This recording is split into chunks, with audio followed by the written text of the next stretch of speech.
warahmatullahi wabarakatuh. Hai kelas, apa kabar semua? Insya Allah selalu sehat dan tetap semangat. Kita bertemu lagi dalam pelajaran Bahasa Indonesia pada pertemuan ke-6 bersama Miss Nila. Pada pertemuan ini kita akan membahas materi lanjutan dari materi minggu lalu. Jangan lupa fokus pada pembelajaran. Pada pertemuan ke-6 ini untuk kelas 11 kita akan membahas materi lanjutan tentang ceramah. Yang akan kita bahas yaitu telaah isi, struktur, dan kebahasaan teks ceramah. Unsur-unsur ceramah, struktur teks ceramah, kaidah kebahasaan teks ceramah, serta langkah menyimpulkan isi teks ceramah. Unsur-unsur ceramah. Pertama, penceramah. Kedua, ada pendengar atau audiensi. Ketiga, ada materi pastinya. Keempat, ada metode ceramah. Dan yang kelima, ada media ceramah. Struktur teks ceramah, pembuka, isi, dan penutup. Ya. Kaidah kebahasaan teks ceramah. Pertama ada kalimat imperatif. Uraian isi ceramah biasanya mengandung kalimat-kalimat yang berisi perintah, larangan, permintaan, ajakan, dan harapan. Kedua ada kata ganti. Dalam ceramah biasanya digunakan kata ganti orang pertama tunggal dan orang kedua jamak sebagai sapaan. Ketiga, kata-kata teknis. Kata-kata teknis atau peristilahan tersebut berhubungan dengan topik yang dibahas dalam ceramah. Keempat, kata kerja atau verba. Kata kerja dalam teks ceramah menerangkan persepsi, afeksi, dan kognisi. Kelima, kalimat majemuk bertingkat. Kalimat majemuk bertingkat adalah kalimat majemuk yang memiliki hubungan bertingkat antara klausa atau kalimat yang membentuknya. Langkah menyimpulkan isi ceramah.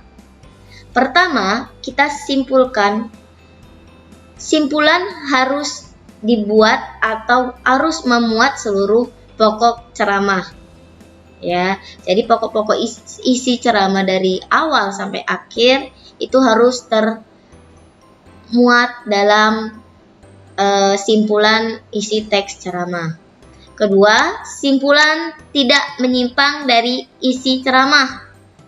Jadi misalnya yang dibahas ceramah tentang sampah. Ternyata kesimpulannya membahas tentang daun, ya kan, tentang lingkungan, padahal spesifiknya yang dibahas tentang sampah, itu menyimpang. Oke.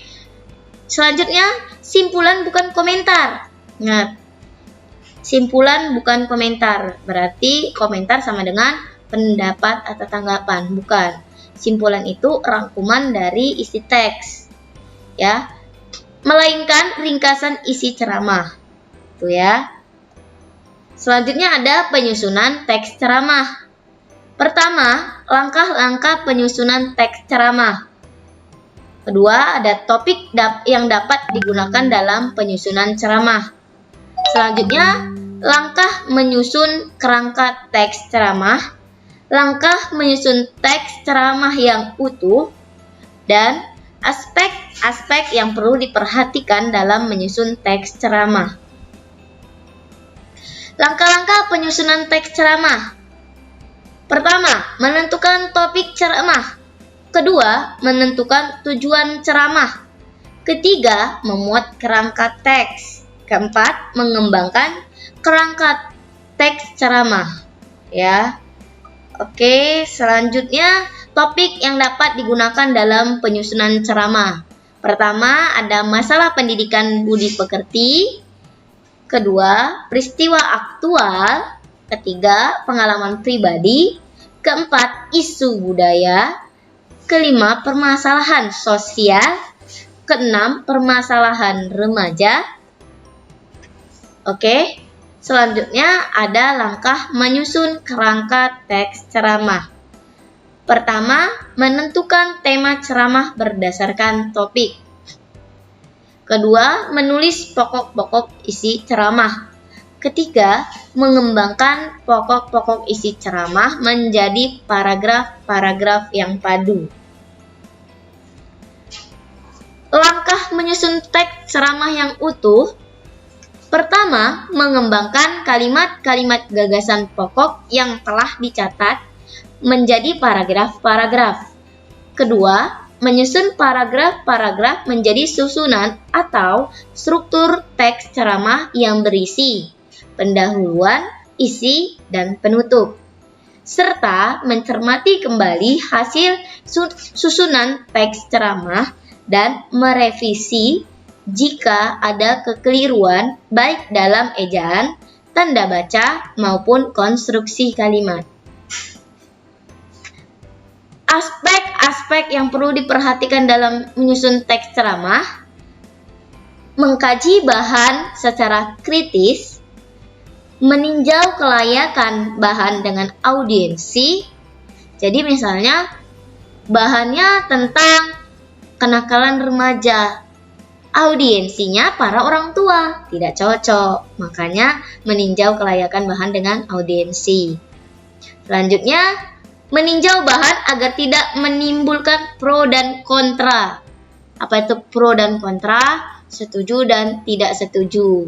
Setuju atau menolak, gitu ya. Menyusun sistematika bahan ceramah dan menguasai bahan ceramah berdasarkan jalan pikiran yang logis. Oke, terima kasih. Jika ada pertanyaan, hubungi Miss melalui WA grup kelas belajar e-learning kita. Itulah tadi penjelasan singkat materi kita. Jangan lupa kerjakan tugas yang sudah diberikan. Sekian, sampai jumpa di pertemuan berikutnya. Wassalamualaikum warahmatullahi wabarakatuh.